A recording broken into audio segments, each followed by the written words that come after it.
साथियों,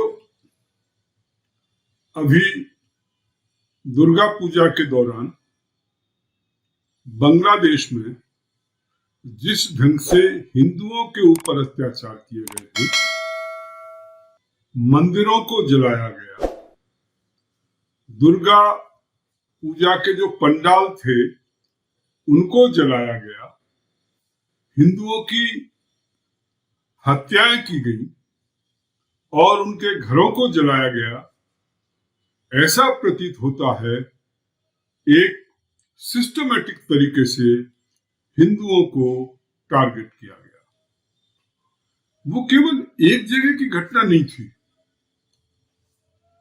अलग अलग स्थानों पर, अलग अलग जिलों में, अलग अलग डेट्स में हिंदुओं के ऊपर अत्याचार किए गए।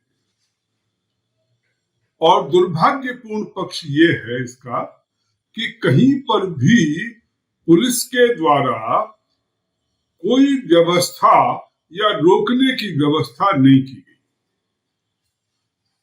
हिंदुओं के द्वारा जो कि ये महसूस कर रहे थे कि उनके ऊपर अटैक होंगे, जब उन्होंने पुलिस अथॉरिटीज को ये सूचना दी कि उनके ऊपर अटैक होगा, कुछ व्यवस्थाएं की जाए, किसी ने उनकी बात को नहीं सुना और किसी ने कोई व्यवस्थाएं नहीं की।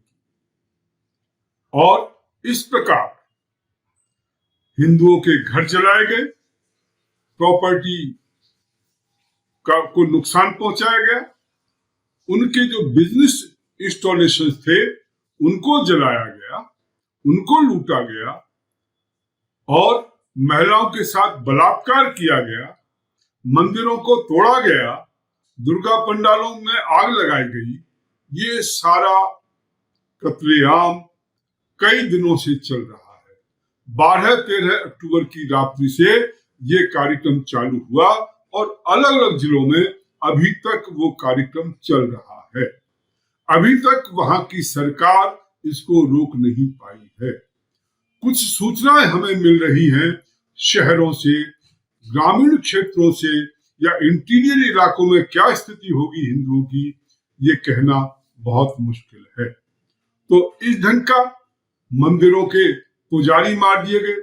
इस्कॉन टेम्पल नोआखाली में, जिस इस्कॉन टेम्पल ने लॉकडाउन के अंतर्गत इन मुसलमानों के लिए, वहां के बांग्लादेशी मुस्लिमों के लिए इतना काम किया, उनके खिलाफ खाने पीने की व्यवस्थाएं की और उनके लिए पूरी व्यवस्थाएं जो है उस समय की गई, वही लोग इस्कॉन टेम्पल को जलाकर राख कर दिया, वहां के पुजारी की हत्या कर दी गई और भी जगह पुजारियों की हत्या हुई। 40 से 50 से ज्यादा लोग जो है मारे जा चुके हैं। 70 के आसपास लोग जो है अभी लापता हैं, अर्थात वो भी शायद मारे जा चुके हैं। और महिलाओं के साथ बड़ी संख्या में बलात्कार किए गए हैं। आखिर मैं समझ नहीं पाया ये कौन सा धर्म का स्वरूप है। इस ढंग का काम करने वाले कैसे अपने आप को किसी धर्म का अनुयायी कह सकते हैं और कैसे वो जन्नत जा सकते हैं। खैर, वो एक विषय अलग है। परंतु इसमें अवामी लीग की जो सरकार, शेख हसीना और उसके जो अधिकारी या उसके जो पॉलिटिकल एजेंट्स, ये सभी के सभी केवल म्यूट स्पेक्टेटर्स थे, केवल मूक दर्शक थे। इन्होंने कोई प्रयास नहीं किया। इनको शायद लग रहा होगा यदि वो हिंदुओं के साथ खड़े होंगे तो उनका वोट बैंक जो है, वो जो मेजॉरिटी जो कम्युनिटी है, वो शायद उनसे नाराज हो जाएगी। तो हालांकि हसीना सरकार ने ये तो कहा कि हम कार्रवाई करेंगे, परंतु ग्राउंड पर कोई कार्रवाई नहीं की गई। और तमाशा देखिए कि कुरान शरीफ को लेकर कि साहब कुरान शरीफ को जो है उसको जो है अपवित्र किया गया, ये आरोप लगा करके ये पूरा का पूरा हत्याकांड, पूरा का पूरा ये जो दंगे चालू किए गए। दुर्भाग्य देखिए कि पुलिस की प्रेजेंस में वहां कुरान शरीफ की प्रति जो है रिकवर की जाती है और वहां सोशल मीडिया पर पूरा दिखाया जाता है पुलिस की प्रेजेंस में कि देखिए कैसे कुरान शरीफ जो है वो हनुमान जी के पैरों में रखी हुई है और वहां से जो है उसको निकाला जाता है, हटाया जाता है और मुसलमानों को हिंदुओं के खिलाफ अटैक करने के लिए, दंगे करने के लिए बाकायदा भड़काया जाता है और वो भी पुलिस की प्रेजेंस में। और इसके कारण पूरे बांग्लादेश में अलग अलग जिलों में, अलग अलग स्थानों पर, अलग अलग डेट्स में घटनाएं होती है और वहां किसी ढंग की कोई व्यवस्था जो है प्रोटेक्शन की नहीं। लोग जो नंबर उन्होंने दिए हुए थे और जहां दुर्गा पंडालों में जो नंबर लगे हुए थे अधिकारियों के, उनको टेलीफोन करते रहे, कोई अधिकारी नहीं आया। सुबह 10 बजे से लेकर अक्टूबर 13 को सुबह 10 बजे से लेकर 4 बजे तक दंगे होते रहे, कहीं पुलिस की कोई व्यवस्था नहीं थी। 4 बजे पुलिस आती है जब सब कुछ हो चुका था। तो ये जो स्थिति है, इसका मतलब ये है पुलिस की मिलीभगत है।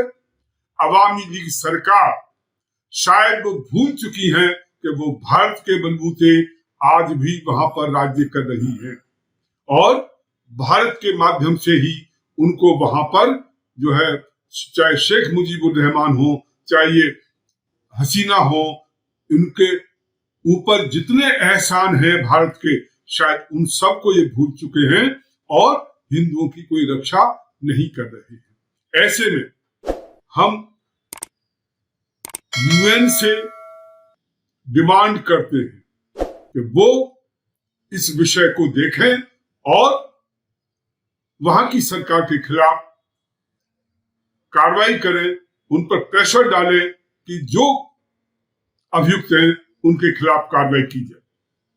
और ये बहाना बनाया जा रहा है कि सब कुरान शरीफ को जो है अपमानित किया गया, इसलिए जो है उन्होंने किया। अरे वहां तो हर साल होते हैं दंगे, हर साल दुर्गा पूजा पर यही स्थिति होती है और उससे पहले न जाने कितनी बार दंगे हो चुके हैं।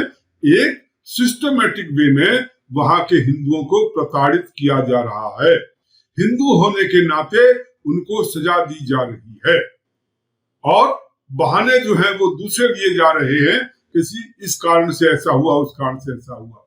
और आप दुर्भाग्य देखिए कि जिस कुरान शरीफ को ये बताया गया, उस कुरान शरीफ को मुस्लिम युवकों ने ही वहां पर रखा ला करके और उन्होंने ही जो है फिर लोगों को उत्तेजित किया, प्रवोक किया, उसके बारे में जानकारी दी। पूरा का पूरा इस क्या वहां की पुलिस इतनी जानकारी नहीं कर पाई।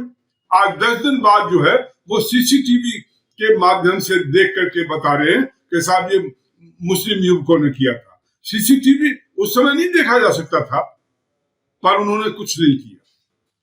उनकी मिली भगत है और ये बहुत समय से ये ढंग का चल रहा है। इसलिए बांग्लादेश सरकार की हम राष्ट्र निर्माण पार्टी की ओर से उसे कंडेम करते हैं, उसकी निंदा करते हैं और मोदी गवर्नमेंट से, माननीय प्रधानमंत्री मोदी जी से अनुरोध करते हैं कि वो उनके को प्रेशराइज करें, वहां स्थिति को कंट्रोल में लाया जाए और जो भी अपराधी है उनके खिलाफ कड़ी से कड़ी कार्रवाई की जाए। हालांकि घोषणाएं हर बार होती हैं, परंतु उनके खिलाफ कोई कार्रवाई नहीं की जाती। इस कारण कि कहीं मेजॉरिटी कम्युनिटी जो है अवामी लीग के खिलाफ न हो जाए, इसलिए कहते तो हैं परंतु कार्रवाई कोई नहीं करता। और हिंदू अवामी लीग को जो है अपना सेवियर मान करके वोट देते हैं, परंतु दुर्भाग्य वही पार्टी और वही नेता उनके साथ धोखाधड़ी कर रहे हैं। इस प्रकार से वहां हिंदू फंसा हुआ है, उसके सामने कोई रास्ता नहीं है। तो ऐसे में राष्ट्र निर्माण पार्टी वहां के जो हिंदू हैं उनके साथ खड़ी हुई है और हम बांग्लादेश गवर्नमेंट को चेतावनी देना चाहते हैं, इसको वहां रोकें, अन्यथा इसके रिपरकशन ऐसा न हो कि यहाँ पर भारत में कहीं होने लगे तो ये बांग्लादेशियों के लिए बहुत बुरी स्थिति हो जाएगी और उनके लिए बड़ा मुश्किल हो जाएगा।